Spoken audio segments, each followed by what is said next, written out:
Hey guys, so my dream job would be to become a sports nutritionist. As a nutrition major, I enjoy helping people get healthier through food and change to a healthier lifestyle.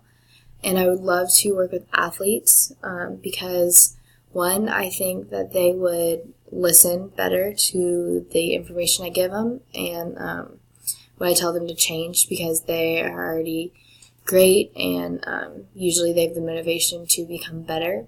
Also, I'm very interested in exercise science and personal training and just ways to improve performance.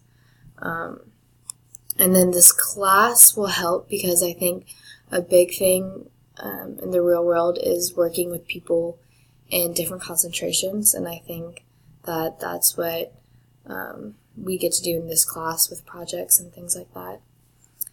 And steps. So my first step would be to become an RD, and I would love to get an internship with a sports nutrition concentration.